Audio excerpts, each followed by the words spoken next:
tendency is always shifting. What we can expect is much lower token prices. The only reason why these firms have had to engage in price reductions is because of pressures being brought on them by Chinese models.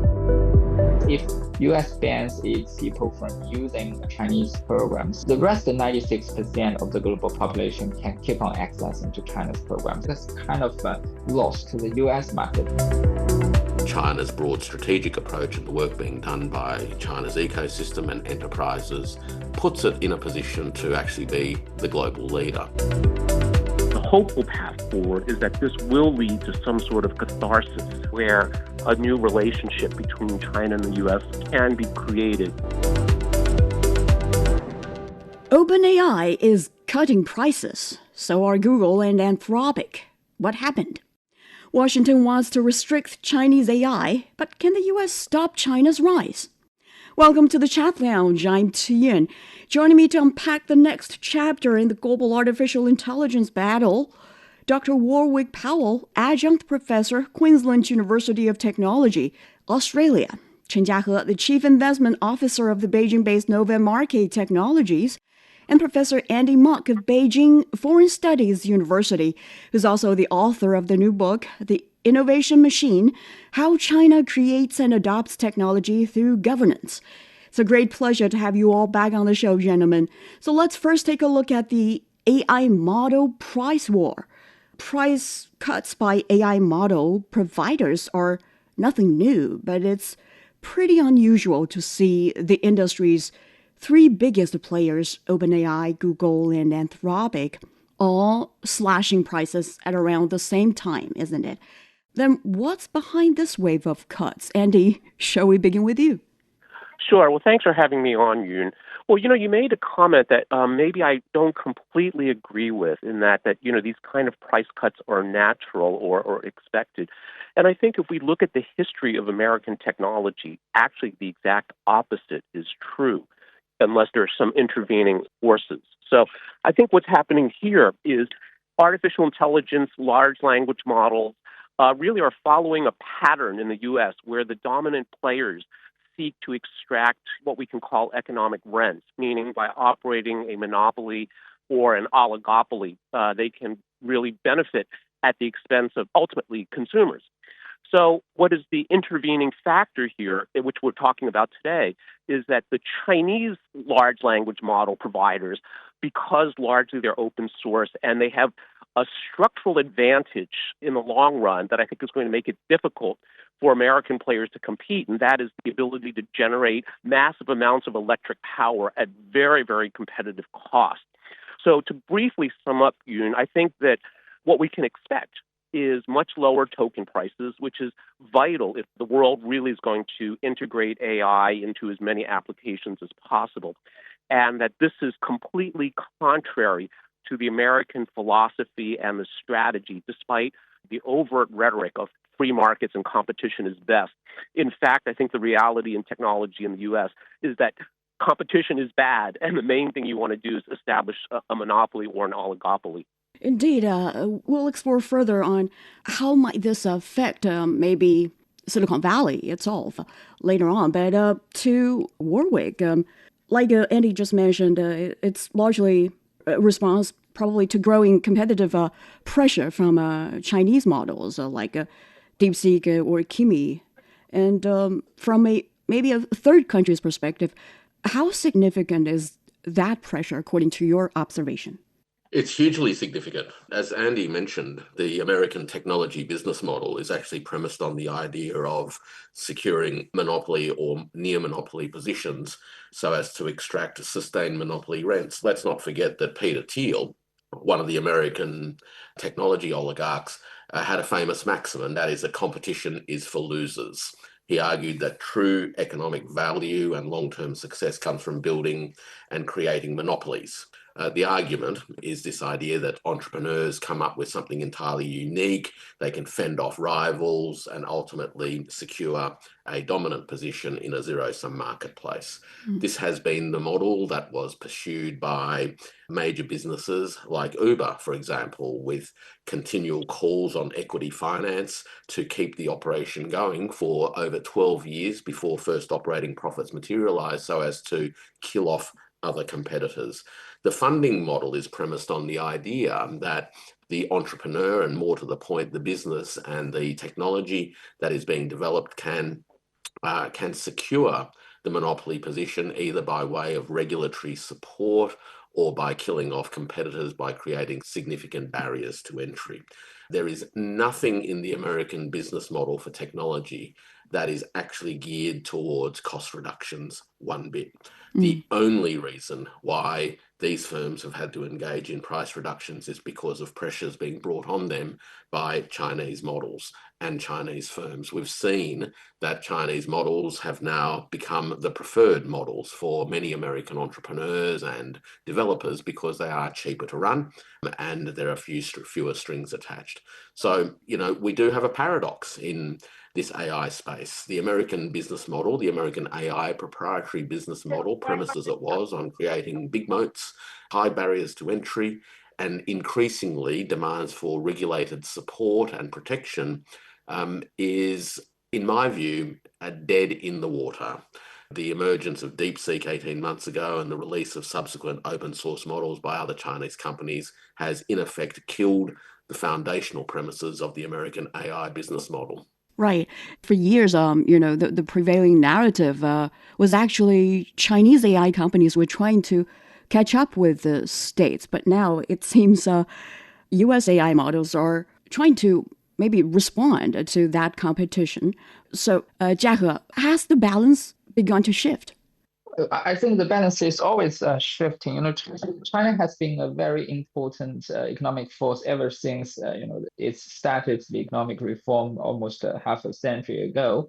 And if we look at the high-tech industry right now, the two dominant players in the world are US and China. So China is actually catching up. China is offering a lot of alternatives to the global businesses. When the US is they did a lot of development and creation in Silicon Valley, of course, and China has conducted quite a lot of research with its talents in Beijing and Shanghai. So if we look at the models that Chinese companies are offering right now, their calculation capability is not much weaker when compared with leading US high-tech firms. But Chinese firms have they have made these programs more efficient so that the cost would be significantly reduced. And a very important thing to say is that if we look at the AI model, especially the large language model, these kind of models, is that they're not perfect. I mean, no company is offering a model saying that, okay, we can answer every question like a human being. We don't make mistakes at all.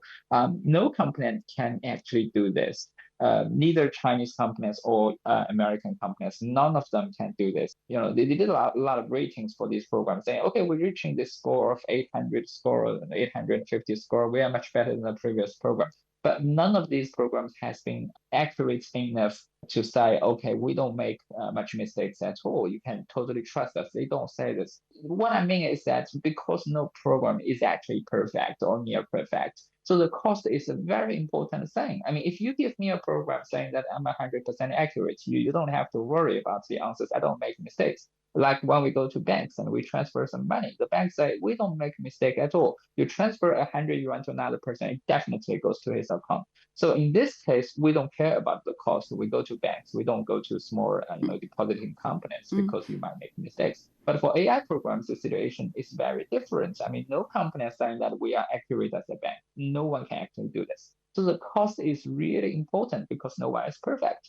The Chinese companies is really giving a lot of alternatives for the global users of these AIs. Then does it have anything to do with, their operation mode? Chinese AI companies have consistently emphasized open weight models and low cost deployment, while most leading U.S. companies have relied on proprietary models and subscription-based business models.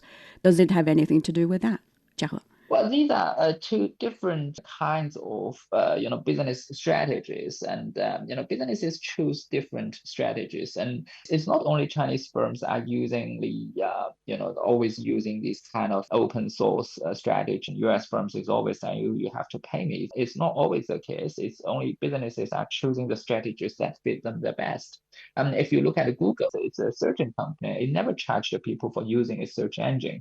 Okay, it always says we are free. So we get the money by putting the advertisement in front of your searching results. If we look at US companies and Chinese companies right now, Chinese companies are having much less cost because they have made the programs much more efficient. In this case, because they are starting later compared with the US companies, so opening the source would be a very good strategy for some of the companies. But some of the Chinese companies who started to get a lot of loyal users, they also starting to make subscriptions. You can, for example, Douba always said, you have the free version, but if you want something much better, you can also pay them. They have the channel. If you pay them, they give you much better searching results. But after all, no one can make sure that it's always accurate. No one can say that.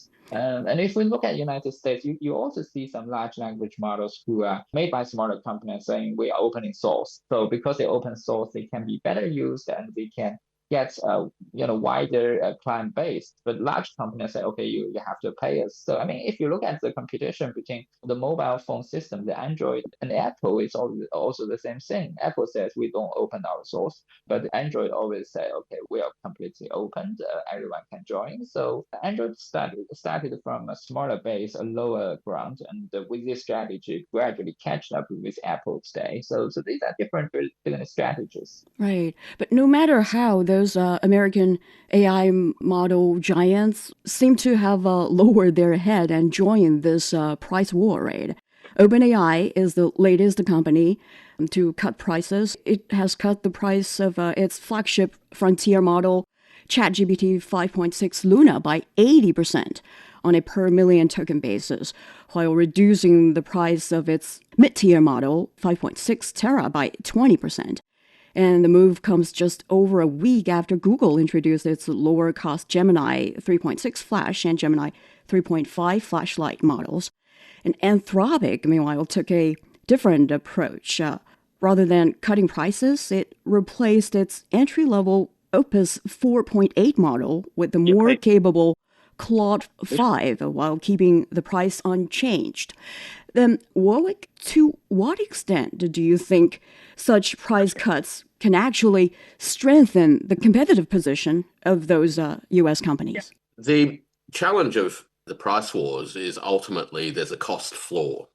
And as much as they are needing to participate in these aggressive price reductions as a response to the broader dynamics within the global marketplace and what Chinese firms are able to do, the inherent limit or constraint on the capacity for American firms to sustain this is either their ability to continue to raise capital, much like Uber did. As I mentioned, Uber managed 12 years of operating losses before they turned their first profit. And American AI firms, in many regards, I think, are in that position at the moment. The second problem, and I think Andy touched on this as well, is that the competition and the capacity to deliver ever-reducing costs is a function of many things, including the ability to access incredibly low-cost energy.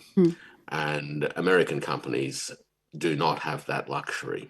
They do not have the ability to access electricity costs at volumes and at prices that Chinese companies can.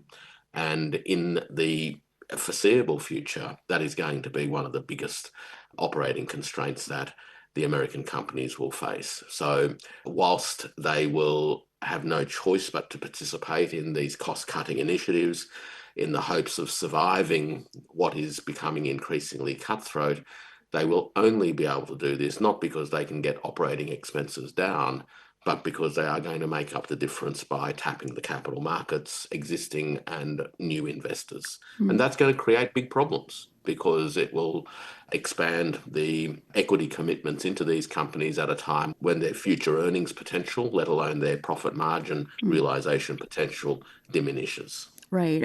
Andy, do you agree? Do you think such price cuts would only, end with them risking undermining the economics of their own business models?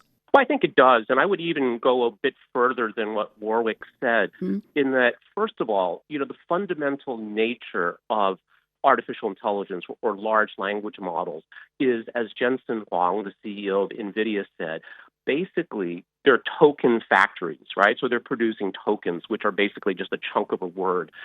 And the most important cost, a variable cost for producing tokens, is electricity. And, I think, as Warwick said, one, China has a structural advantage when it comes to producing electricity at scale. Now, for the U.S., it's not just a price issue, but also it's an infrastructure issue, because building new data centers, expanding electrical capacity is very, very difficult in the U.S. So the question mark, though, is will they be able to use some sort of nuclear or other type of technology to generate enough electricity, which is a question mark. But I think the other very important issue that's much broader than just the competitive landscape in the artificial intelligence industry, as Warwick said, is that these AI frontier labs have raised a lot of money, and they're investing it in infrastructure, so data centers, hundreds of billions of dollars a year. And what happens is that this is all predicated on an extremely high profit margin return. Right. So if the industry shapes out to be relatively low margin, because, again, of the lower cost floor that China can offer, I think this is going to have perhaps radically negative effects on these firms. Now, here's where it really matters from a broader perspective, Tuyun. If we look at the S&P 500, the concentration of the returns really is concentrated in these so-called hyperscalers, right? Or I guess at one point we called them the Magnificent Seven. And if investors start to realize that all of these, hundreds of billions, trillions of dollars of investment really have become stranded, that could lead to a significant equity market crash in the United States. Indeed. And that would lead to many, many other, I think, very unfortunate macro outcomes. So I think, we really have to understand, first of all, that AI today really is just about producing tokens. And whoever can produce the lowest token or the least energy per token is going to be the winner. And as it stands, the U.S. right now, doesn't have the ability to generate enough electricity and to generate it at a price that can compete. And this might not just impact, who wins in the AI industry, but again, may have radical repercussions for U.S. equity markets and even the U.S. economy overall. And of course, through that, the global economy. Indeed, maybe that's why, or one of the reasons why Washington is going to introduce more policies to contain China's AI development. And we'll explore further on that right after the break. Don't go away. You've been listening to the Chat Lounge.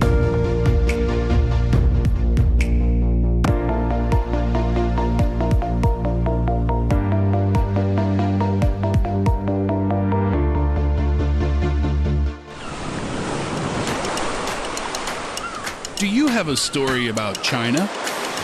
We want to hear from you. Maybe China has become your second home. Maybe it has brought you new friendships, creative partnerships, or a new path in life. We are inviting people from the U.S. to share their real stories and experiences with China. No expertise needed, just your authentic voice. Your story could be featured in our Hello from the Other Shore podcast coming this September. Share your name, city, and story with us. Email us at radio@cgtn.com. Welcome back to the chat. The Trump administration is reportedly considering restricting or even completely blocking American users' access to Chinese open-weight AI models, including limiting the ability of American companies and developers to use them. Apart from what Andy just mentioned, Warwick, what else do you think Washington is worried about?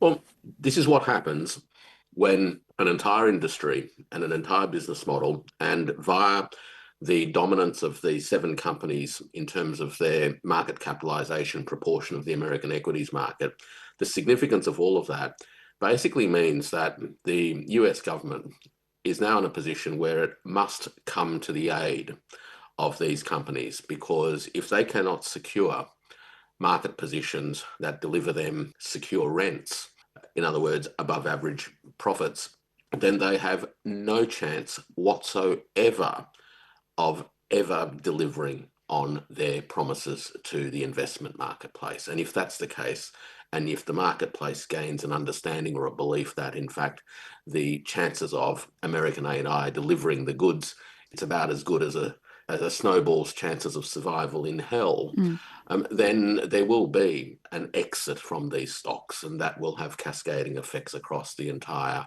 body politic, and it will certainly have a significant effect on the psychology of Americans, for whom the performance of the stock exchange has always been put on a pedestal to exemplify, supposedly, the virtues of American capitalism. So the American government has no choice in that regard, but it also exposes other fragilities.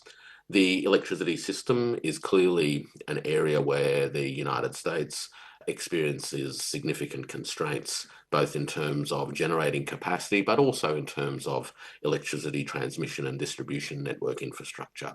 It simply does not have enough to meet the needs that are being generated by these AI data centers.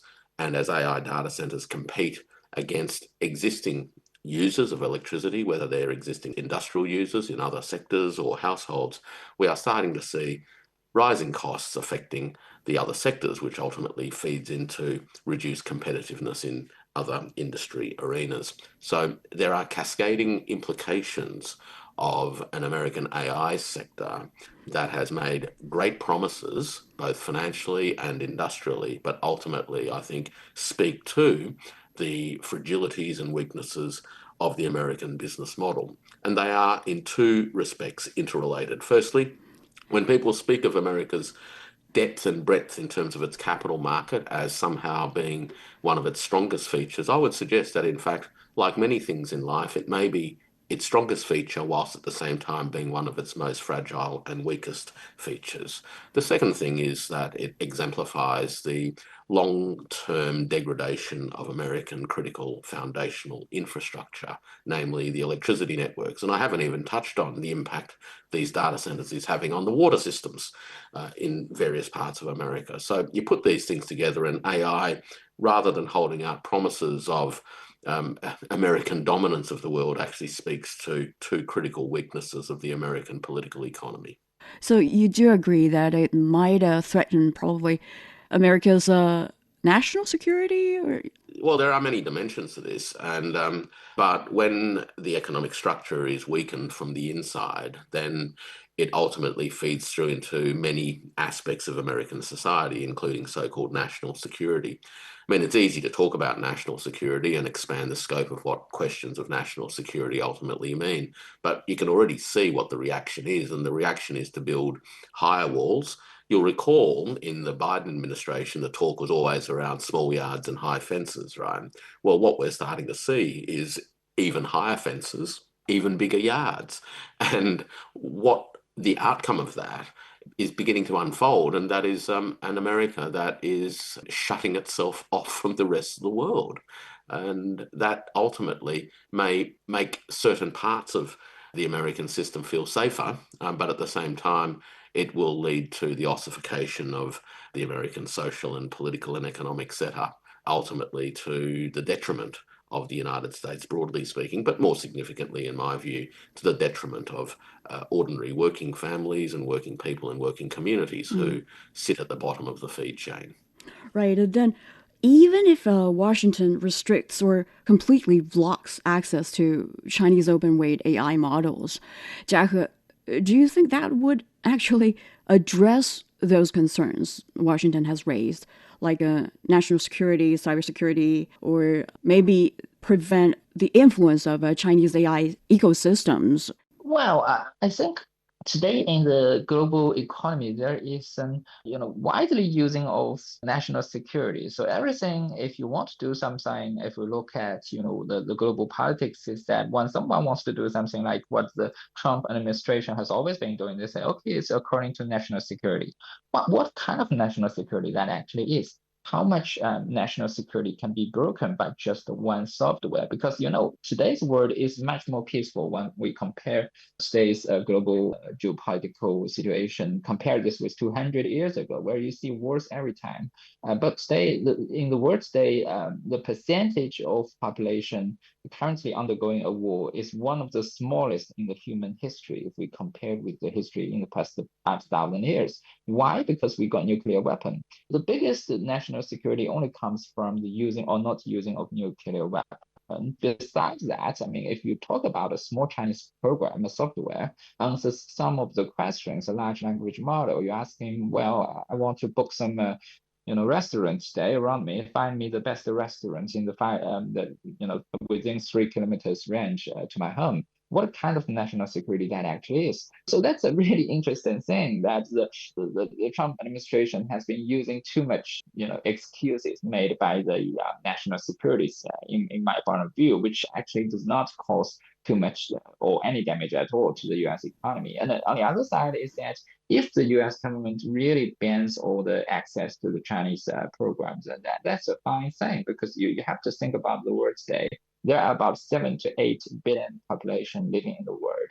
The U.S. market is only a very small part of that. U.S. population is about 4% of the global population. And China and the United States are now two largest players in the global AI industry. So that means if US bans its people from using Chinese programs, the rest of 96% of the global population can keep on accessing to China's programs. I would say that's kind of lost to the US market because it actually bans itself out of the huge global market. So that's not a wise government decision that should be conducted. I mean, if we look at what has been claimed by the US high-tech companies, I mean, people like Bill Gates and these people, they have actually criticized the actions of US government by banning this to China, banning that to China. It looks like banning everything really cures all the problems. It does not. I mean, if you isolate the economy from the rest of the world, what they will only do, because the US population is only 4% of the global population,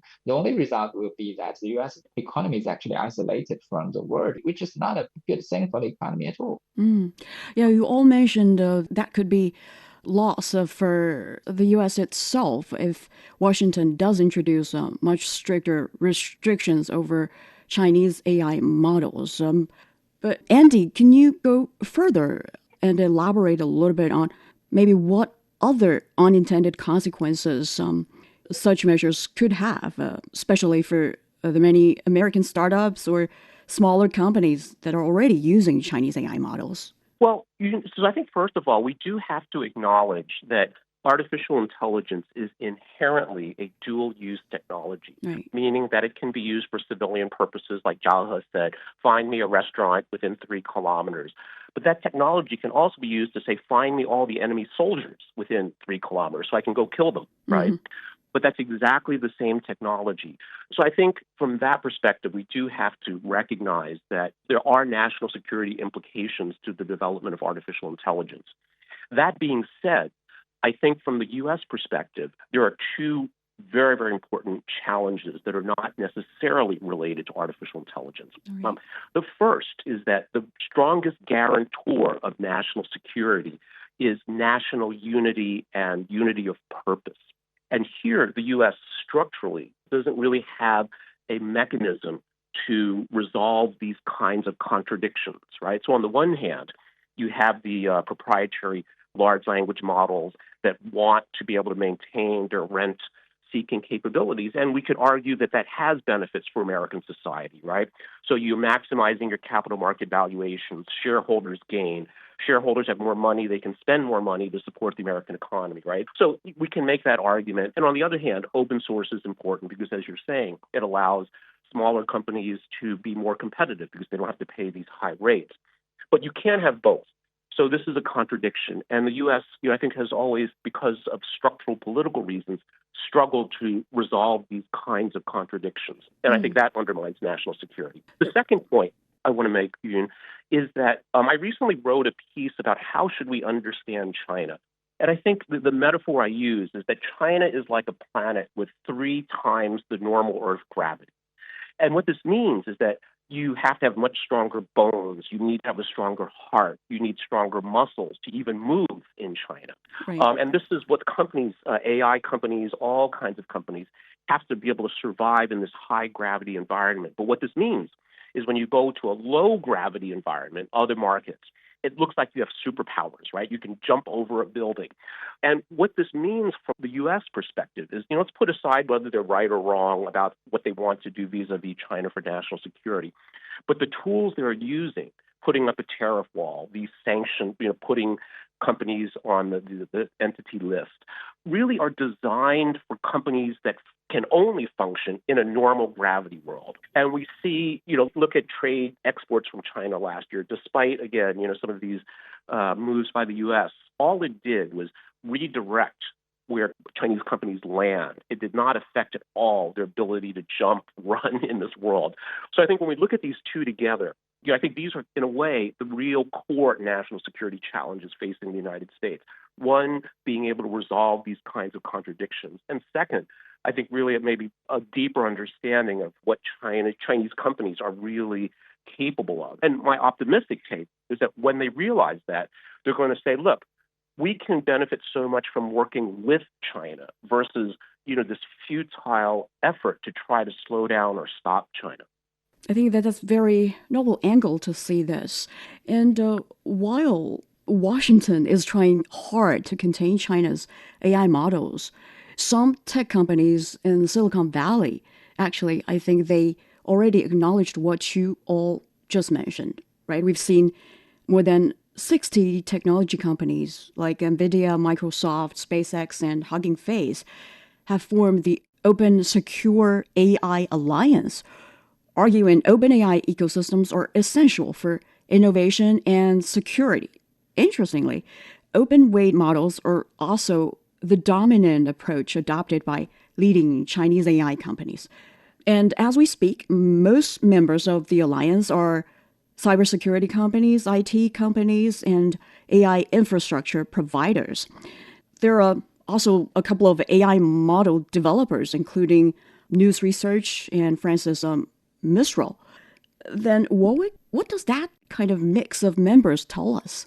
Well, it tells us that there is not a unified view amongst the technology sector. You've obviously got a group of technology oligarchs with very significant political influence and capital exposures, which ultimately underpins their ability to exert pressure within Washington. And then you've got everyone else. The fact that there is no unified position, I think, says something quite serious about the state of the American body politic, because instead of being able to operate these new frontier arenas, such as artificial intelligence, in a complex environment on the basis of building and securing and sustaining a consensus position across all of the disparate stakeholders that ultimately have something at stake in all of this, Washington has committed itself to the interests of a very narrow band of participants and to a very narrow framing of what the issues are. You've got to remember in the end that the Beltway, the political elite and all the hangers-on inside Washington have made a living out of framing China as America's great enemy, right, and generating fear and paranoia on this issue. They have made emotional, financial, political and other commitments to this particular framing, and it is almost impossible for them to give that up unless they're willing to also accept that the positions that they've peddled for 5 years or 10 years ultimately hold no water. And none of them are willing to do that at the moment. So in that kind of environment, it's not surprising that there are plenty of so-called outsiders who aren't part of the in club seeking to articulate a different point of view. But ultimately, those points of view are falling on deaf ears when it comes to those who run the show in Washington, D.C. Right. We can also talk about some recent cases like what happened or what US AI models are capable of or are not capable of. And maybe that's also why there's such a division in the Silicon Valley, right? In the UK government, AI safety testers have found some of the most advanced models from Anthropic and OpenAI attempted, and in some cases succeeded in hacking real people and organizations during controlled cybersecurity evaluations. And in the US, Hugging Face used the Chinese open weight model GLM to analyze an attack carried out by one of the OpenAI's internal cybersecurity models. So, Andy, do such cases actually strengthen the case for American companies to, continue using Chinese AI model? And actually, Chinese AI is valued not just because it's cheaper, but because it has become genuinely useful, even in the areas where U.S. companies recognize clear technical strengths. What's your take? Well, this is such a complex question, Yoon, and, I think I want to look at it from a couple of different directions. Right. Maybe let me start with this saying from Spider-Man: with great power comes great responsibility. And when we look at these frontier labs, they have built very, very powerful technology, right? That, if not yet, maybe soon can act autonomously. And this is, we call it AGI, artificial general intelligence. So one of the questions, even though these companies like Anthropic and OpenAI might be well-meaning, they are making decisions that could affect millions, if not billions, of people's lives, the economies of, major countries. And is that the right place for that power, that decision-making to sit, right? And the reason why, we've had this problem, why Hugging Face could not use U.S. models, is because of guardrails that were put in place, right? So again, we see these decisions that, perhaps that are meant well and made in good faith can still have severe negative consequences. Whereas, the Chinese approach is open weight primarily, right? Which just means you can adapt the model however you want and basically relying on, the responsibility of the user. And in some sense, ironically, this is a much more libertarian approach, right? The other thing from a cybersecurity perspective, I think it's very important to point out, is that these proprietary models are like you're hungry, you want to eat. And the only way you can eat at Anthropic restaurant or OpenAI restaurant is you have to go to their dining room, go to the window, take the food they give you. You have no idea what are the ingredients. You have no idea how it was made, but you eat it, right? And it happens to be very expensive. Whereas the Chinese approach is like, look, here's some really good food. You can eat it at my restaurant, or here's the recipe. You can go cook it yourself. And maybe you don't like chicken. You could maybe change it to fish because it's your recipe to use how you want. So, I think it raises some very difficult, really, that are political questions. Who should make these decisions about, what AI can or cannot do? So I think these are not easy questions. And also, we do have to recognize that, we very well may end up in a situation where we create, this new species, artificial intelligence that is so much smarter than us. And, what in the Silicon Valley, they call it, P-doom, the probability that we will create AI that exterminates the human race. I think is a non-zero probability. But maybe the only way to address that is to work together. And I think this is, again, where, we do see the U.S. and China saying, look, we do have to have a forum. We have to discuss these issues. How effective it will be remains to be seen. And I think also mainly because of the structural issues on the U.S. side, where you could have maybe the White House saying one thing, Congress saying and doing another, trying to do another, the Department of Commerce, again, doing one thing, the Pentagon doing something else. That makes it very, very challenging. But at the same time, that's all you got, right? So it's the best that can be done under the circumstances. Washington has spent years trying to slow China's AI development through increasingly stringent export controls, particularly on advanced chips. In light of recent developments, is that strategy still capable of achieving its intended goal? That's coming up next. Stay tuned.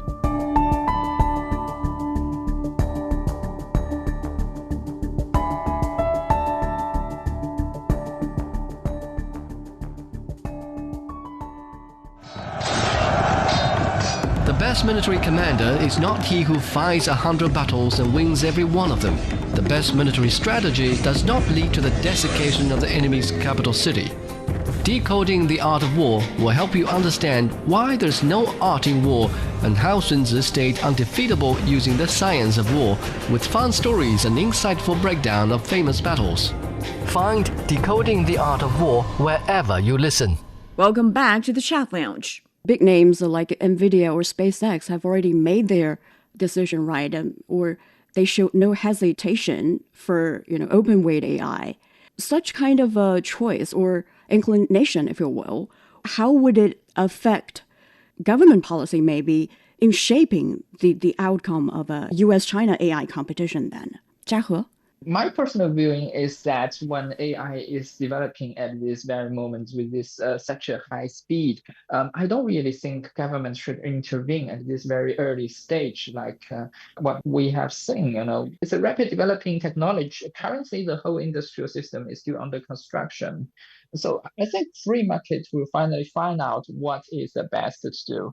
But if the government just jumps in at this very moment, I think it's slightly too early, because if we look at AI companies right now, they're doing very, very massive things. They throw a huge amount of investment into constructing the data center, these kinds of things, but they also reduce the price to their clients. So that's a very contradicting thing. This tells us that this industry is still undergoing a very rapid amount of development. So the government jumping in at this very moment would be slightly too early, I would say. All right. Warwick, you mentioned the disagreement in the Silicon Valley.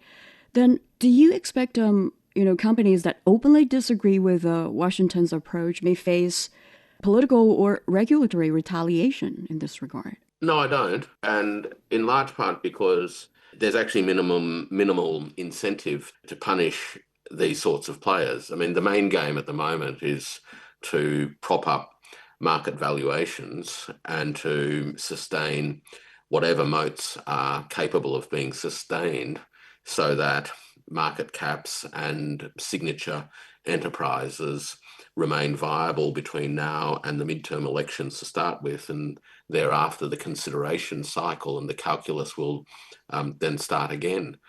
The fundamental problem is the intersection between a business model that is demonstrably unviable on its own terms now, particularly in light of global competition, but at the same time where they underpin the signature financial institutions of the American economy writ large. You put those two things together, and the political calculus is that the rest of the noise, in my view, is largely incidental. They've got bigger problems to worry about than the perspectives of these other firms.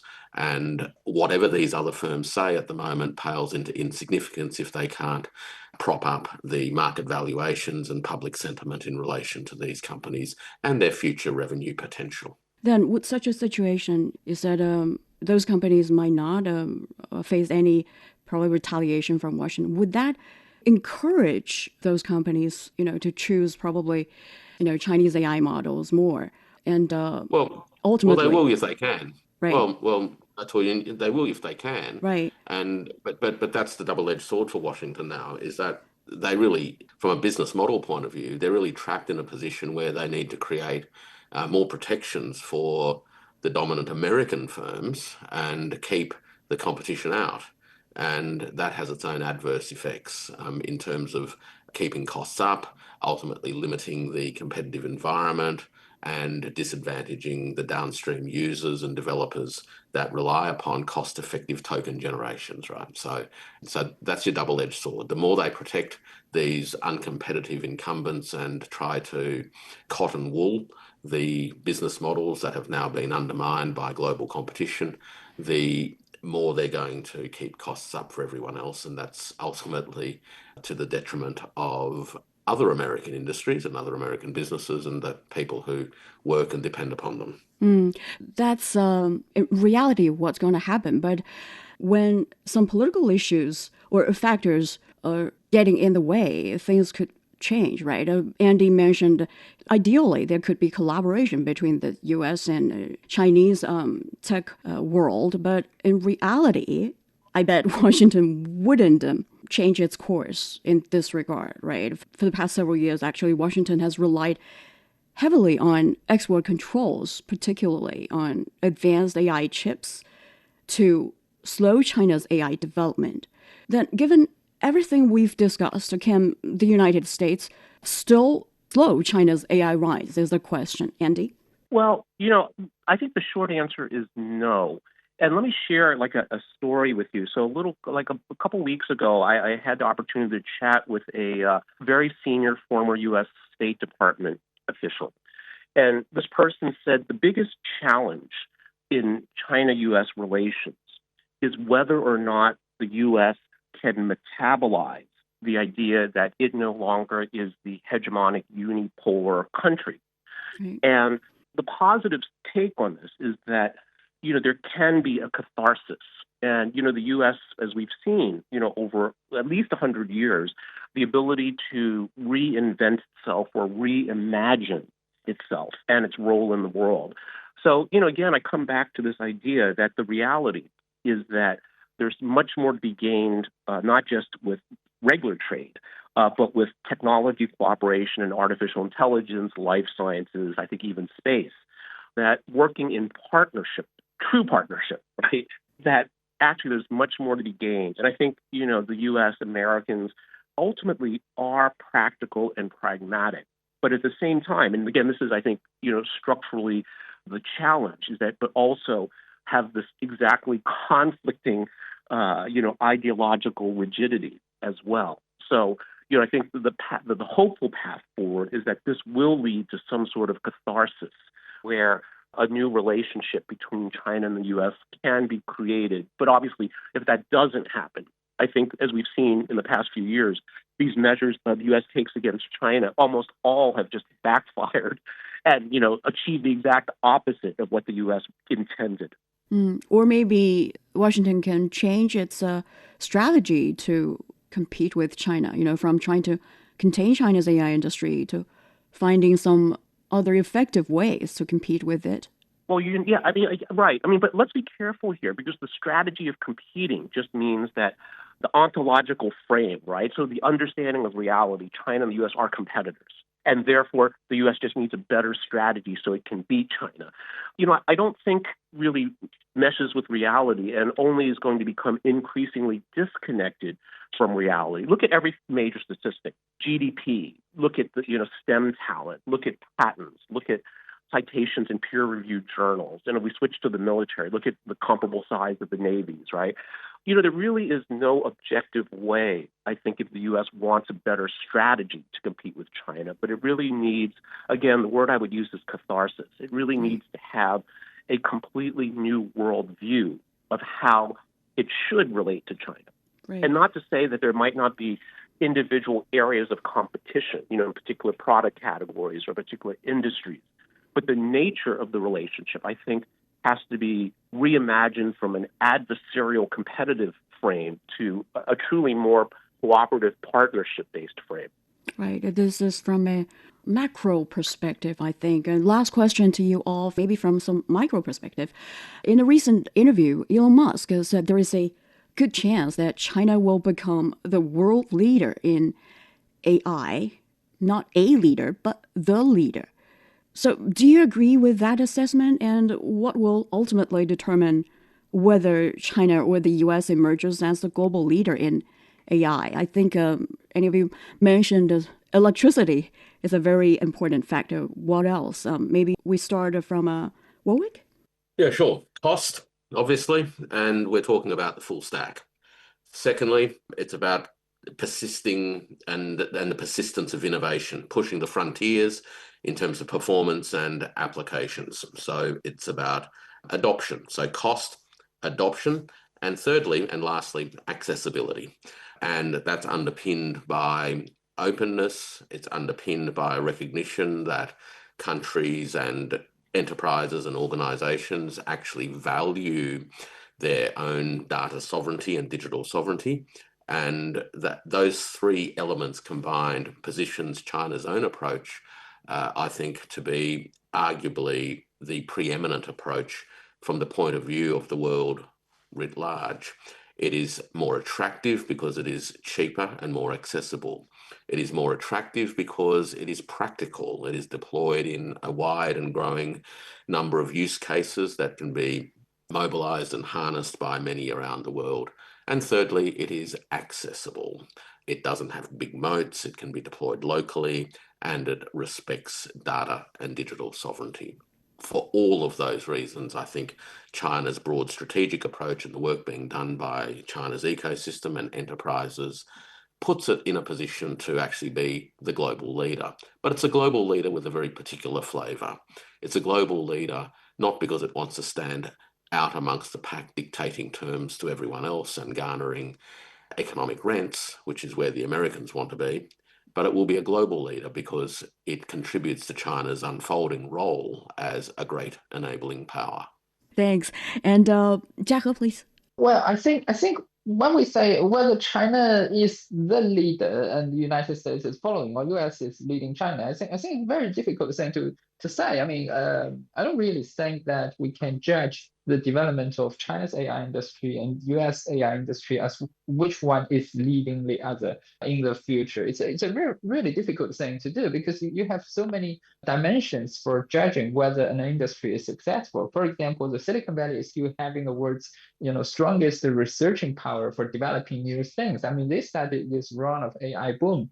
But if we look at China has got so huge amount of engineers. So China is capable of producing many good programs in a very short period of time, and even with a much lower cost. And also, if you look at the application of AI, China has a huge industrial base and a huge consumption base. I mean, China has 1.4 billion consumers, where US is having about 1/4 of China's population. And China's industry today is so much leading the world. I mean, if we look at the ship built in the world, more than 50% of the global ships are built in China. And kind of produces all these things. So AI has a wide application in China's large market. So I would say both countries are going to be very important leader for the AI industry in the future. That's something for sure. And I think it's a great thing if neither the governments would do anything to stop this boom of AI. Not saying that you can't go to this country to use their AI program or that. Then the development of the AI would be much better. I mean, the joint effort of two strong economies is definitely much better than just they work on their own. Right, slightly different from what Warwick just mentioned, but very Chinese. Last but not least, Andy, please. Well, I think Elon is a great way to look at the China-U.S. relationship in technology. So I think we're all familiar with the story that 10 years ago, Elon Musk laughed when he was asked if BYD could become a competitor to Tesla. And just recently, BYD has surpassed Tesla in I believe it's unit sales. And then a couple days ago on the earnings call for SpaceX, which just went public in the U.S., Elon made a very interesting comment. He said that SpaceX has the best engineering anywhere in the world outside of China. He then corrected himself, but I think my view, more out of political correctness than fact, is that, well, maybe in China too, he added.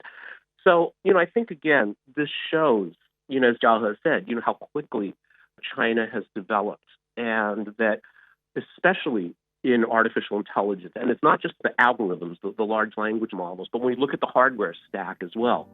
I was at WAIC a couple weeks ago, and, Huawei was showcasing, its hardware that allows the large language models to run efficiently.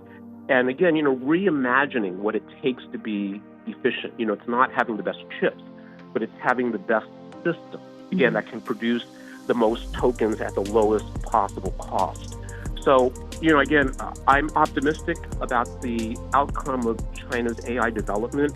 I'm hopeful that that the China-U.S. relationship can be reimagined to where the foundation is partnership and cooperation rather than a frame of adversarial competition. But again, no one knows, so stay tuned. Right. And that brings us to the end of this session. Many thanks to Professor Andy Mok, author of the book, The Innovation Machine, How China Creates and Adopts Technology Through Governance, Chen Jiahe with Novem Arcae Technologies, and Professor Warwick Powell from Queensland University of Technology. Please tell us your thoughts on this topic and the show. Just drop us a line at radio@cgtn.com. I'm Tuyun. Thank you for listening. See you next time at the Chat Lounge. Goodbye.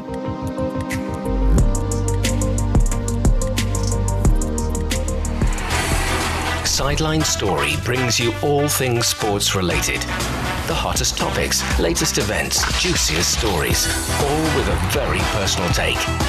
Subscribe to Sideline Story Podcast for heated sports discussions covering events that are happening in China and around the world.